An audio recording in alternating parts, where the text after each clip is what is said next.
That's right. Welcome in. Welcome back, folks. I got to tell you, I've been doing this a long time. 2016. This is by far the best episode, like the happiest I'm ever going to be in the history of this show is what we're going to talk about right now. Notre Dame makes history. Them dogs have no bite.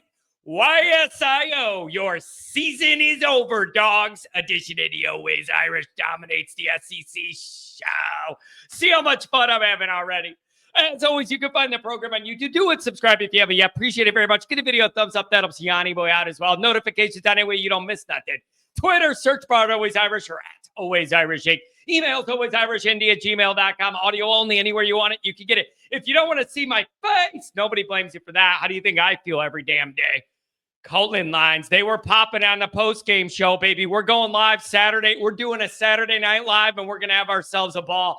Give me a call. 312-988-15. Dial it up. Tell Uncle Johnny Boy all you've heard and seen. Notre Dame Fighting Irish brought to you by Sports Illustrated. Read all about it. We got some for you there every single day of your life. Patreon.com/he the former captain. He the leading tackler. It's Mike Goolsby and myself breaking it all down. Oh, we're going to have fun with this one. All right. Welcome in and welcome back, everybody. First things first. I want to thank everybody that's joined on the call-in show. I just got off of it. I had to eat something between the call-in show and I've been eating all day. I was all worked up now and I needed to eat something. So I'm back and I'm just thinking, I got to thank everybody who joined the show, man. All of the callers, all of the chatters, all of the donations, everybody, man. I want to thank everybody that joined this very special show last night. Very, very special show. I said on the call-in show, when I created this show in 2016, this was the moment I dreamed of having a community of Notre Dame fans and having something good on the high elite end to be happy about and share together. I just didn't think we were going to have to wait this long for that moment to happen. Thanks, Brian Kelly. I didn't think it was going to take that long for this to happen. But here we are. This is the kind of moment I dreamed of us sharing together. So I want to thank everybody that joined last night. You guys have created an amazing thing here. This Always Irish extended family is growing. It's a beautiful thing. You guys created all this with your energy and your thoughts and your enthusiasm and your love for Notre Dame.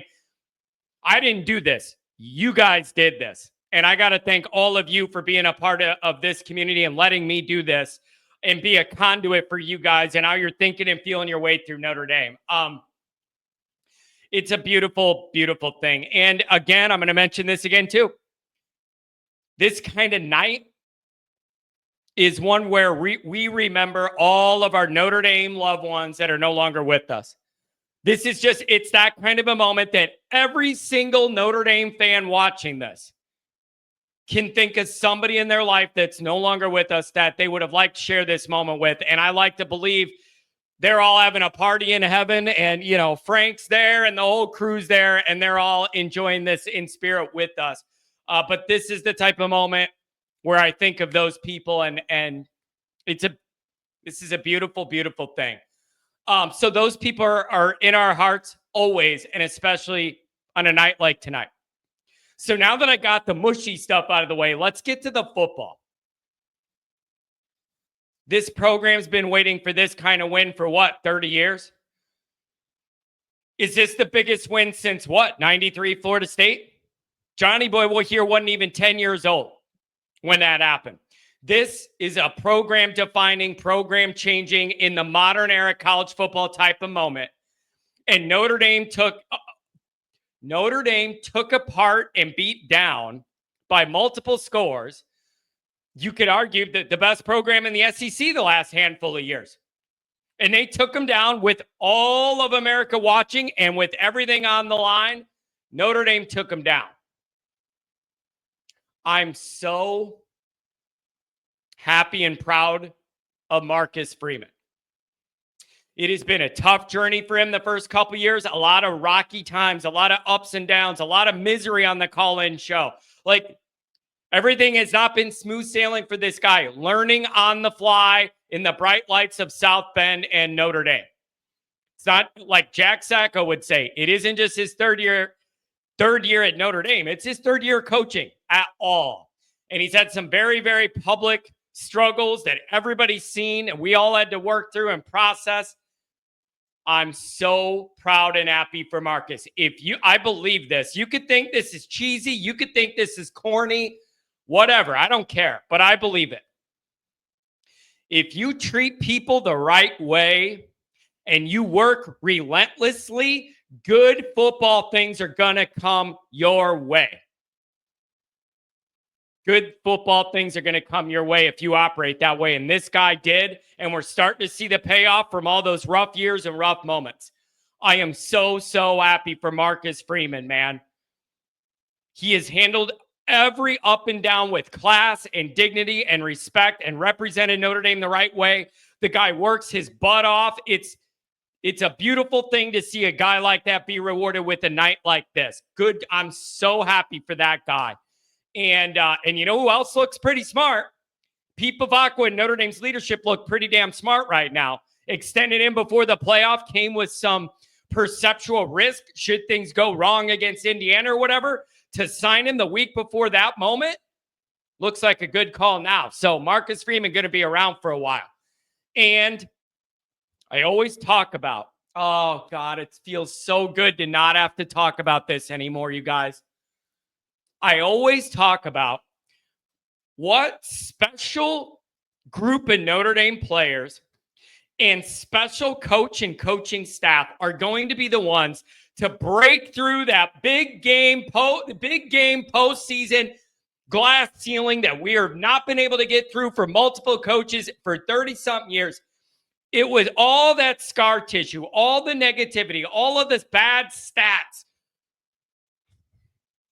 It was going to take a special Notre Dame group of players and coach to get through all that scar tissue and break through to the next level. Marcus Freeman and this Notre Dame team and staff have done it. They've done it. I'm so happy for Marcus Freeman. He deserves this. He's earned it. He's carried himself as well as anybody could ask through a lot of tough times. I mean, he outcoached Kirby Smart.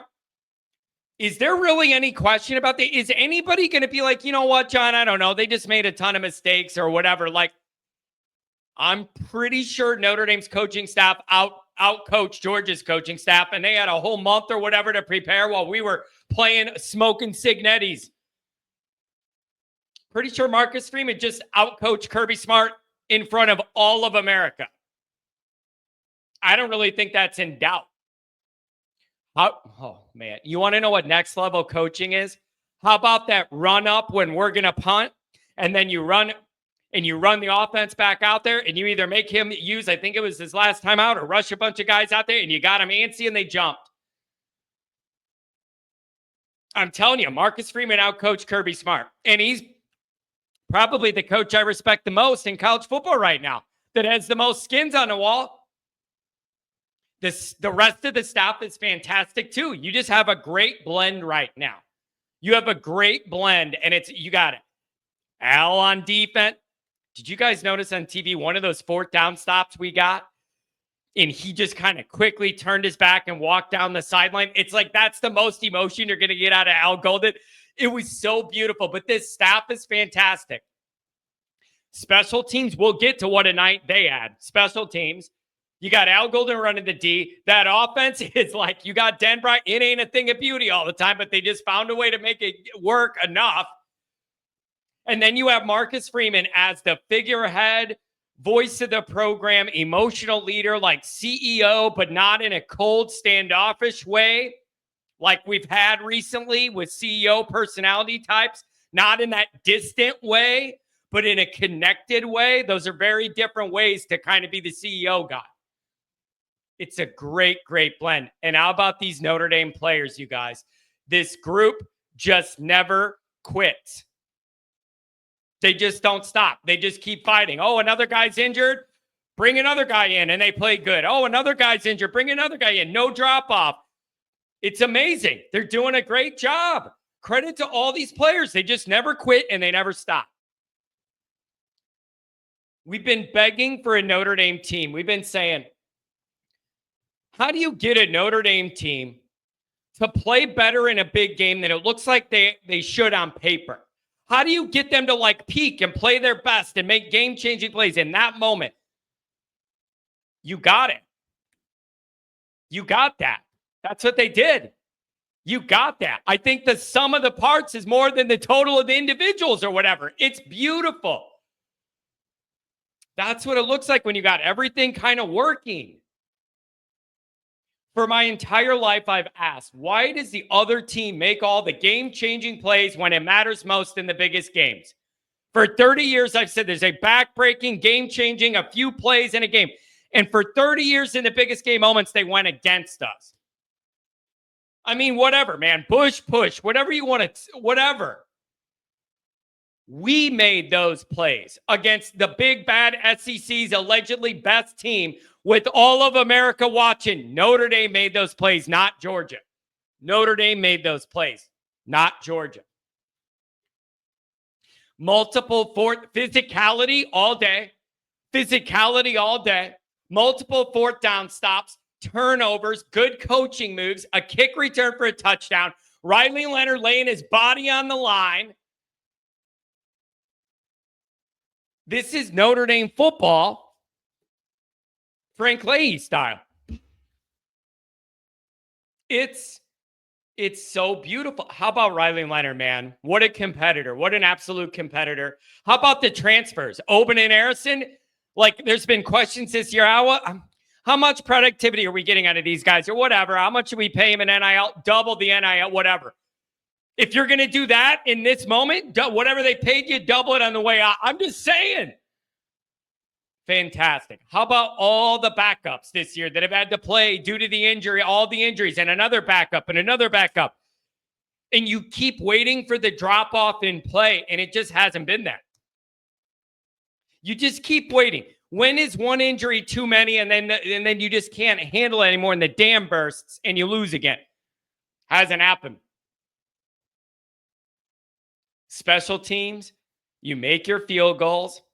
You get look at that final sequence to end the half with the strip sack, play action touchdown. Then you go into the half. Then you come out of the half and you get a kickoff return for a touchdown.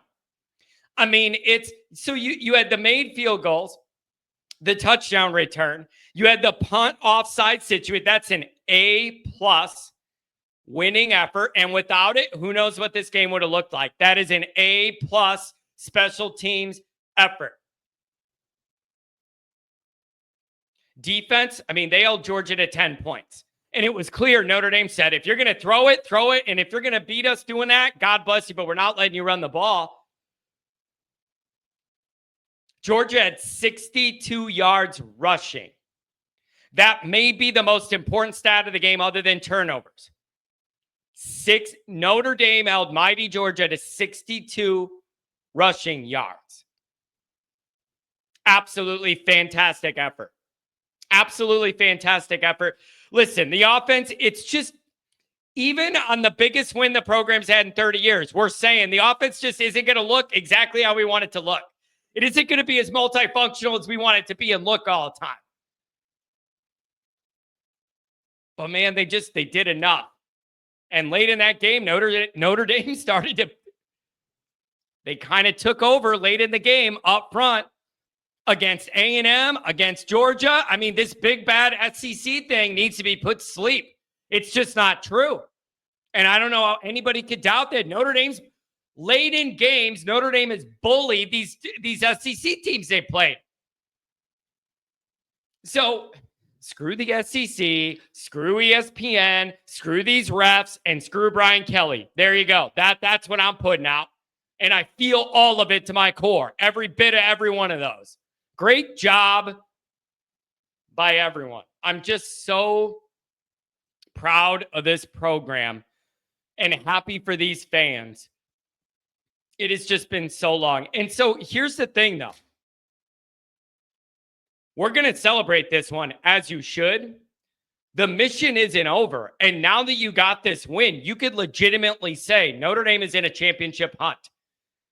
Notre Dame is in a championship hunt. And it is real, and they have earned that credibility. And it's a beautiful thing. So we're going to enjoy this one, and then we're going to get all worked up about what comes next. But man, this is the kind of night and the kind of game and the kind of win we've been waiting for. Literally, I was 9 years old for Florida State in 93, man. Like, this is as good as it gets for me. If you're 40, I'm 40. I'm a man. I'm 40. If you're 40, this is as good as it gets, because we were too young to remember anything else. It's been all bad and all embarrassment and all these postseason moments till now. All of them.